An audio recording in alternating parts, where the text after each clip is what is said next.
आइए सर, हम लोग 5 मिनट बात कर लेते हैं, थोड़ा सा आइए, थोड़ा सा इनका वेरिफिकेशन हो रहा था क्या? हाँ, ये स्टूडेंट है हाई स्कूल फुटौना के। क्या नाम हुआ सर आपका? नीतीश कुमार यादव। कहाँ से हैं? मधुबनी जिला। कब गया था आपको वेरिफिकेशन के लिए कॉल? 24 को, और आज आपका वेरिफिकेशन था? यस। तो क्या प्रोसेस है वेरिफिकेशन का? कॉल गया तो आपको मतलब क्या सब बोला गया? कॉल गया तो बोले एडमिट कार्ड और आधार कार्ड लेकर के बिहार विद्यालय परीक्षा समिति के पास पटना आने के लिए 26 तारीख को 9 बजे तक पहुंचना है और 10 बजे से वेरिफिकेशन होगा। तो यहाँ पे आने के बाद का क्या प्रोसेस है? गए अंदर तो क्या सब हुआ? यहाँ पर गए तो एक हॉल में सब विद्यार्थी को बैठाया गया था और सब स्टूडेंट्स को फिर फॉर्म दिया गया, जो आने का जो खर्चा हुआ उसका बिल पे करने के लिए। फिर सबका नाम लिखाया गया और उसके बाद फिर एक एक करके सबको सीरियल नंबर दे करके कार्ड दिया गया और वो कार्ड ले करके फिर इंटरव्यू रूम में गए और वहाँ पे सब सर बैठे हुए थे, मतलब सब सब्जेक्ट के सर। टीम था, जैसे साइंस के टीम थे सर, मैथ के, सब सब्जेक्ट के थे। सबका अपना अपना एक्सपर्ट था सब्जेक्ट। हाँ, और जो भी मेरा जो परीक्षा हुआ था मधुबनी में अमीर हुसैन में, उसका सब कॉपी था और वो कॉपी ले करके जब साइंस के टीचर के पास जाते थे तो साइंस वाले टीचर उस कॉपी को चेक करते थे और क्वेश्चन सब पूछते थे। 4-5 जितना मन होता था उतना क्वेश्चन जिस हिसाब से जवाब देते थे और उसके बाद फिर गुड या फिर वेरी गुड लिख करके फिर उससे अगले वाले को देते थे। 2-4 प्रश्न बताना चाहेंगे जो आपसे अंदर में पूछा गया? जी, ओम, जैसे फिजिक्स में ओम का नियम पूछा गया, वियोजन या फिर अपघटन अभिक्रिया पूछा गया, केमिस्ट्री में हाइड्रोजन के बारे में पूछा गया और क्या पूछा गया? मैथ में ट्रिगोनोमेट्री से पूछा गया और ज्योमेट्री से पूछा गया, थीटा कोण का मान निकालने के लिए। और फिर अंततः जब सारा कुछ समाप्त हो गया तो क्या बोल के वहाँ से आपको मतलब जाने के लिए बोला? जब हो गया तब बोले जो ठीक है, और मतलब दिखा दिए जो धन्यवाद आपका हो गया वेरिफिकेशन, आप जा सकते हैं और नीचे जा कर के आपका बिल पे किया जाएगा। तो एक रूम था, वहाँ पे जा कर के सबको जितना बिल पे लिखा हुआ था पे उतना कैश मिलता था और उसके बाद फिर नाश्ता और फिर जा सकते हैं। तो आपको कितना मिला यहाँ पे पैसा, जो बिल जब बोल रहे पे करने के लिए तो कितना मिला आपको? 1400 रुपया मिला। और नंबर वगैरह सब के बारे में कुछ बताया गया कि आपका नंबर इतना आ रहा है या फिर टॉपर लिस्ट में आप इतने नंबर पे हैं? नहीं, वो नहीं बताया गया। तो देखिए, ये है, क्या नाम अपना बोले आप? नीतीश कुमार जी। देखिए नीतीश कुमार जी, सबसे बड़ी बात है कि आपका जो नाम टॉपर लिस्ट के लिए शॉर्ट लिस्टेड किया गया है, ये मौका सबको नहीं मिलता है सर, नहीं मिलता है। तो आपको मिला है तो जाहिर सी बात है कि आपने सबसे हट करके कुछ किया होगा तभी मिला है। तो आप थोड़ा अपना स्ट्रेटेजी जो है अध्ययन का वो शेयर कीजिए कि आपने कैसे पढ़ा, क्या किस तरह से आपने दिन को मैनेज किया, वो बताइए। मैं क्लास 8 से सारस्वत शिक्षण संस्थान खुटौना, वहाँ पे मैं हॉस्टल में रहता हूँ और जब से हॉस्टल में गया हूँ तो वहाँ पे जो सर जो मतलब क्रिएट किए हैं कंडीशन वो अच्छा है, मतलब पढ़ने का माहौल बनता है, वहाँ पे पढ़ पाता हूँ। टाइम टेबल सब ठीक ठाक है पढ़ाई लिखाई का, बस यही है। और सर का बताने का तरीका, मतलब पूजा पाठ धर्म सब को भी अपना सब बढ़िया से रहते हैं और एक देखने में एक गुरुकुल की तरह लगता है, कोई ज़्यादा बड़ा स्कूल भी नहीं देखने में लगता है, बस यही था। और उसके बाद के लिए माहौल का होना बहुत ज़रूरी है आपके साथ, यही ना? Yes sir. अच्छा, तो देखिए, आपका जो नाम टॉपर लिस्ट के लिए शॉर्ट लिस्टेड किया गया है, इसका जो श्रेय आप किनको देना चाहेंगे? हम अपने गार्जियन, पेरेंट्स और अपने टीचरों को देना चाहेंगे, ठीक है। और देखिए, पढ़ाई का जो माध्यम है एक है कि ऑफलाइन पढ़ते हैं बच्चा और ऑनलाइन, तो आप कैसे पढ़ा करते थे? मैं ऑफलाइन वहाँ पे पढ़ता था, हॉस्टल में रहता था, तो हॉस्टल में मोबाइल रखना और ऑनलाइन पढ़ना कोई अलाउ नहीं था। लेकिन जब छुट्टी के समय में घर जाता था तो LGR स्टडी पे ऑनलाइन कभी कभी क्लास कर लिया करता था। LGR स्टडी को आप जानते हैं? LGR स्टडी पढ़ते थे आप LGR स्टडी से? यस। और चलिए, अच्छी बात है। तो देखिए, एक बच्चा LGR स्टडी का भी मिल गया है और सर हैं, इनसे हम थोड़ा जानते हैं कि क्या कैसे सर, मतलब देखिए, बच्चा को जिस प्रकार से कुम्हार मिट्टी से बर्तन तैयार करता है, उसी प्रकार से शिक्षक क्या करते हैं, बच्चे को तैयार करते हैं, तब जा करके बच्चा यहाँ इस स्थान पे आ पाते हैं, ठीक है।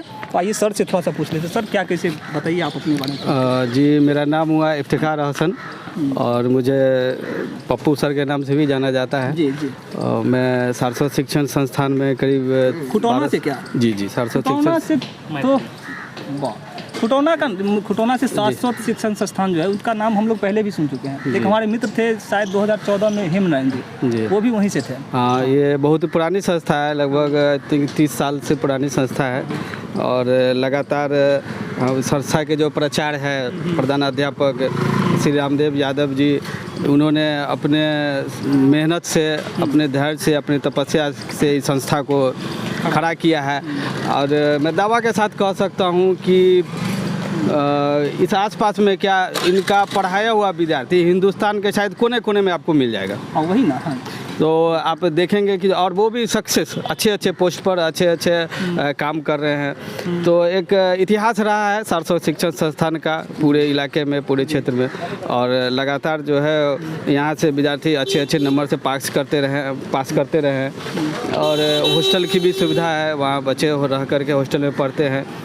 और थोड़ा ये बताइएगा कि किस प्रकार से आप लोग वहाँ पे बच्चे को तैयार करते हैं। जी, तो उसके लिए कि जो सभी विषयों की विषयवार शिक्षक है, विषयवार शिक्षक, और सभी अपने अपने काम में सभी शिक्षक जो है वो हम लोग पहले खुद एक लेसन प्लान तैयार करके सेल्फ स्टडी करके टीचर स्वयं, तब जब तक एक अच्छा शिक्षा आप खुद से नहीं पढ़ करके जाएंगे क्लास में तो बच्चे को क्या पढ़ा पाएंगे। तो उसके लिए हम लोगों ने अपना एक स्ट्रेटजी बना रखा कि हम लोग पहले जो भी क्लास हो हम लोग पहले कुछ देर या पहले से कुछ लेसन प्लान तैयार करके जाए, और वही हम बच्चों को अच्छे से प्लानिंग के तहत हम वही उस शिक्षा दे पाते हैं। इसके अलावा सभी शिक्षक जो है उसमें बढ़ चढ़ करके हिस्सा देते हैं, नई चीज़ें, नया टेक्नोलॉजी के बारे में, नया इनोवेशंस के बारे में, नए विचार, वो सब हम लोग देते रहते हैं। और विषय बार जो जानकारी है वो तो खैर होती है। फिर बीच में हम लोग जो है 3 बार 4 बार 3-4 महीना के इंटरवल पर हम लोग टेस्ट लेते हैं, और मंथली टेस्ट भी लिया जाता है। तो हम समझते हैं यही सब एक कारण बनता है। टेस्ट का जहाँ तक आपने बात किया, तो टेस्ट में इनका परफॉर्मेंस कैसा रहता है? लाजवाब, बहुत अच्छा, आउटस्टैंडिंग, एक्सीलेंट परफॉर्मेंस रहा है। वहाँ यदि टेस्ट का बात किया जाए तो 500 में इनका कितना मतलब नंबर आता था वहाँ? हम लोग एक्चुअली 700 पर लेते थे। तो जैसे लास्ट टाइम भी हुआ था तो 94% वहाँ भी इनको मार्क्स आया था। 94%? जी, हम लोग तो उसी टाइम से कहा नहीं जाता है कि जो कहावत है कि पूत के पाँव पालने में ही नज़र आ जाते हैं। हाँ, वो तो है ही। तो वही चीज़ हम लोगों ने देखा, और हम लोग को लग रहा था कि ये स्टूडेंट कुछ ना कुछ अच्छा तो ज़रूर करेगा ही करेगा। तो वही इस बार जहाँ तक हम लोग आए हैं तो एक उपलब्धि के कि जो इस बार ये बहुत बड़ी उपलब्धि है जी टॉपर लिस्ट में आया है, और कुछ ना कुछ अच्छा। अभी तो मार्क्स क्योंकि बताया नहीं जाता है, सेक्रेट रखा जाता है, तो वो नहीं कर सकते हैं।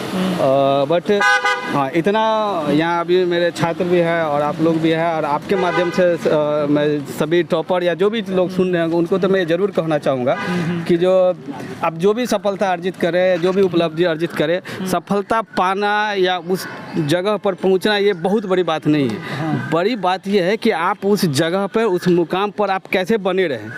हाँ। बने रहना, और उससे भी ज़्यादा से अच्छा करना, ये सबसे बड़ी बात है। हाँ, आज आप 10th में टॉप कर गए और फिर आगे जाके रास्ता भटक जाए तो ये फिर दिक्कत है। ये सबसे बड़ी बात है कि आप उस मुकाम को बनाए रखते हुए और ज़्यादा से ज़्यादा अच्छा से अच्छा बेस्ट करने का आप कोशिश करें। आपका ये पहला स्टूडेंट है जो इस बार मतलब वेरिफिकेशन के लिए यहाँ आया है, इससे पहले भी आया? हाँ, वेरिफिकेशन का वैसे भी प्रक्रिया पहले से आप जानते हैं कि ये 4-5 साल पहले से ही शुरू हुआ है। जी, मेरा ये इस टाइप का ये पहला स्टूडेंट है। जी, तो देखिए नीतीश जी बोले, नीतीश जी आपका नाम है ना?